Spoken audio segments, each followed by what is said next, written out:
Hallelujah. स्वागत है आप सबका मेरी भविष्यवाणियों की पुस्तक में। तो आइए हम आज के पवित्र वचन को पढ़ेंगे जो कि परमेश्वर के दास प्रेरित अंकुर यूसुफ नरूला जी के द्वारा लिखा गया है। परमेश्वर की आवाज में आशीषें। जैसा कि दूसरा राजाओं अध्याय 5 उसकी 11 आयत में लिखा है, परंतु नामान क्रोधित होकर ये कहता हुआ चला गया, मैंने तो सोचा था कि अवश्य वो मेरे पास बाहर आएगा और खड़ा होकर अपने परमेश्वर यहोवा से प्रार्थना करके कोढ़ के स्थान पर अपना हाथ फेर कर कोढ़ को दूर करेगा।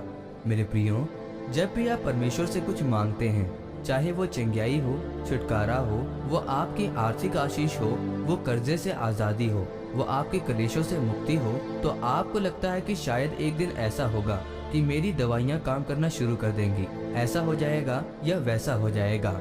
लेकिन बाइबल बताती है एक छोटा सा मुट्ठी भर बादल जो है वो बड़े बादलों में बदल सकता है।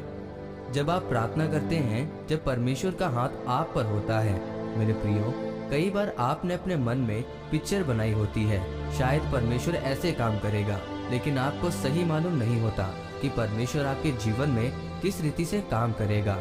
जिस तरह से नामान कोढ़ी था, बाइबल कहती है कि नामान बड़ा प्रतिष्ठित व्यक्ति था और अपने राजा के जीतने के पीछे उसका एक बड़ा हाथ था, पर बाइबल कहती है कि वो कोढ़ी था, यानी उसके सारे जीवन में जितने भी सकारात्मक बिंदु थे, जितना अच्छा था, वो जितना सामर्थी था, जितना मददगार था और जितना प्रभावशाली था, एक कोढ़ी होने के कारण उसके आगे पर लग गया।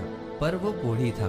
जैसे आज हम बोल सकते हैं ये व्यक्ति बड़ा अच्छा है, उसने ग्रेजुएशन की है, पोस्ट ग्रेजुएशन की है, उसने पीएचडी की है, ये सब जानता है, बड़े लोगों के साथ इसका उठना बैठना है, पर इसको कैंसर हो गया है। वो पर उसकी सारी खुशियों को खत्म कर देता है।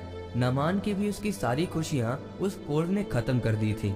और बाइबल कहती है कि वो नामान जब एलीशा के पास आया और एलीशा ने अंदर से बाहर आना भी ठीक ना समझा कि कोई इतने बड़े देश का एक प्रभावशाली इंसान आया है, और एलीशा ने एक दूत से उसके पास कहला भेजा कि जाओ और नामान को बोलो कि यरदन में जाकर 7 डुबकी मारे कि उसका कोढ़ चंगा हो जाए। लेकिन नामान कोढ़ी अपने मन में क्या पिक्चर बनाकर आया था कि शायद मेरे ऊपर हाथ रखकर परमेश्वर का भक्त प्रार्थना करेगा और मेरा कोढ़ खत्म हो जाएगा। पर इस बात का उसने गुस्सा किया और चला गया कि वो अंदर से बाहर क्यों नहीं आया, मैं इतनी दूर से आया हूँ।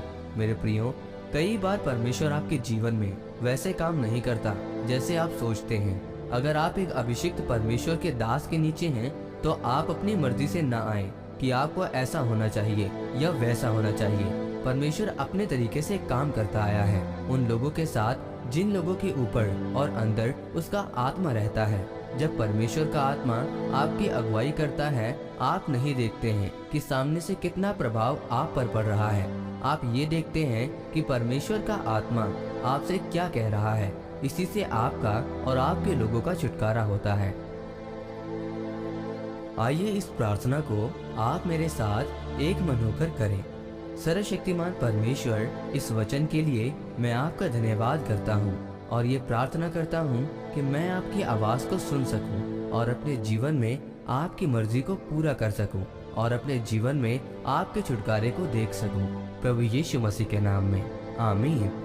परमेश्वर आप सबको आज के वचन के ऊपर मनन करने के द्वारा आशीषित करे, आमीन।